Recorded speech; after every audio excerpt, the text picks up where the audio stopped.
Assalamualaikum warahmatullahi wabarakatuh. Perkenalkan, nama saya Tasya Apriani dengan NIM 2316050106. Di sini pada video ini saya akan menjelaskan hasil analisis statistika deskriptif mengenai musibah banjir dan longsor yang terjadi pada Sumatera Barat, Sumatera Utara, dan Provinsi Aceh. Berdasarkan data dari BNPB dan BPBD dan BMKG serta media nasional yang terpercaya. Baiklah, di sini saya akan menjelaskan tentang gambaran umum bencana. Bencana banjir dan longsor ini terjadi akibat curah hujan yang sangat tinggi yang berlangsung sekitar beberapa hari. Wilayah yang terdampak sebagian besar berada pada daerah aliran sungai dan wilayah pegunungan, sehingga risiko hujan banjir dan longsor menjadi lebih besar. Dalam analisis ini, saya akan menyajikan data dalam membentuk tabel statistika deskriptif untuk memudahkan pemahaman. Yang kedua yaitu analisis wilayah yang terdampak. Berdasarkan data yang dikumpulkan di Provinsi Aceh, kabupaten yang terdampak antara lain yaitu Aceh Tamiang, Aceh Utara, Bireun, dan Aceh Tengah. Selanjutnya yaitu di Sumatera Utara, wilayah terdampak banyak terjadi di daerah Tapanuli, seperti Tapanuli Selatan dan Tapanuli Tengah. Selanjutnya yaitu untuk wilayah Sumatera Barat, daerah yang terdampak antara lain yaitu Kabupaten Agam dan Pasaman.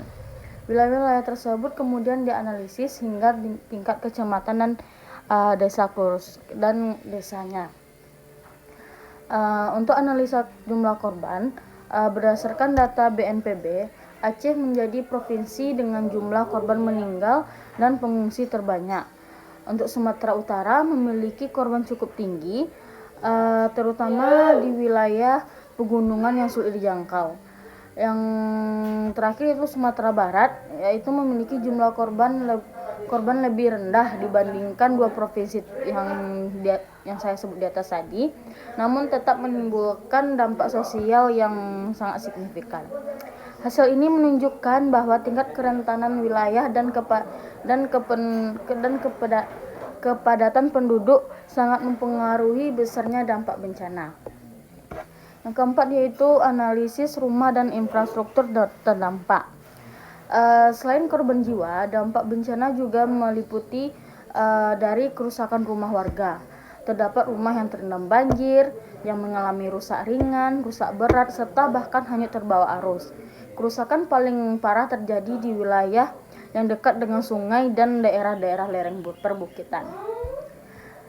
Yang kelima yaitu analisis perkembangan korban perharinya. Jika dilihat dari perkembangan harian, pada awal kejadian jumlah korban meningkat cukup tajam. Data pertengahan Desember jumlah korban mulai melandai seiring dengan evakuasi dan penanganan darurat oleh pemerintah. Hal ini menunjukkan bahwa respon cepat pemerintah dan relawan sangat berpengaruh terhadap penurunan dampak kelanjutannya. Yang keenam yaitu analisis keadaan terkini korban pada daerah. Saat ini di Aceh masih memiliki jumlah pengungsi yang tinggi dan infrastruktur yang rusak. Yang kedua yaitu Sumatera Utara masih menghadapi risiko longsor susulan, sehingga sebagian warga belum kembali ke rumah. Sedangkan di Sumatera Barat mulai memasuki tahap pemulihan dengan pembersihan lumpur dan perbaikan rumah di warga. Yang ketujuh yaitu dugaan penyebab banjir dan longsor. Berdasarkan data BMKG dan BNPB, penyebab utama bencana ini yaitu karena curah hujan yang ekstrim, kondisi topografi wilayah, dan kerusakan hutan di daerah hulu. Dan terakhir yaitu tata ruang pemukiman yang berada di daerah yang rawan. Artinya, bencana ini tidak hanya disebabkan oleh faktor alam, tetapi juga dipengaruhi oleh aktivitas manusia.